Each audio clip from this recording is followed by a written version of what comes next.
The memes have been circulating for years. To some, these large, complex wooden playgrounds of a particular style are synonymous with childhood in the 1980s and 90s. Now, if you were fortunate enough to have one of these playgrounds near you growing up, then you'd be forgiven for thinking it was totally unique to your community and that there were no others like it. In reality, there are, or in most cases were, thousands of similar playgrounds across the country. And although each one is unique in its own ways, you might be surprised to learn that all of them came to life on the drafting table of one man, Bob Leathers. In the 1970s, Leathers set out to reimagine what a playground could be by involving the surrounding community and making them stakeholders in the project. Throughout the 80s and 90s, the firm of Leathers & Associates designed and led construction on more than 2,000 playgrounds in the United States, Israel, and Australia.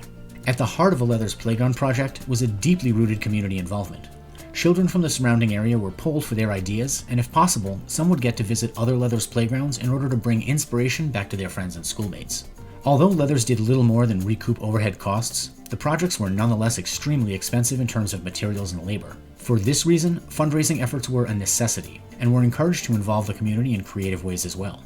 A hallmark of the construction process was to complete all of the work over a period of 4 days using exclusively volunteer labor and mostly donated materials under the supervision of a Leathers engineer and project manager.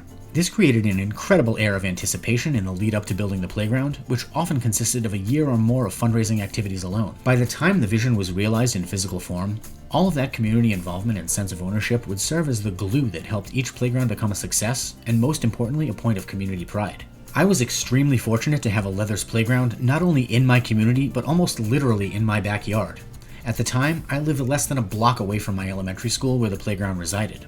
Not only that, I had the unique and even rarer experience of being around for the playground's design and construction back in 1987. As a student at the Christopher Rhodes Elementary School in Warwick, Rhode Island, I participated with my parents and sister in many of the various fundraisers for our Kids Kingdom playground. I queued up with my classmates after lunch one day to await my turn to tell the architect from Leathers what I wanted to see in our new playground. I requested a tire swing, as did many others it turned out. I'd later learned that ours was among the first Leathers playgrounds to incorporate inclusive elements for children in wheelchairs, featuring a series of winding ramps to allow access and maneuvering through a number of interactive elements like rings and monkey bars. With others from Mrs. Davies' second grade class, I helped sand some of the boards and scrub some of the tires that would be passed along to the hundreds of volunteers out in the schoolyard, working around the clock to complete what seemed like an impossible task. Countless classes of students would make their way through road school in the years that followed, and along with other children from the community, continued to enjoy their unique dream playground for more than a decade.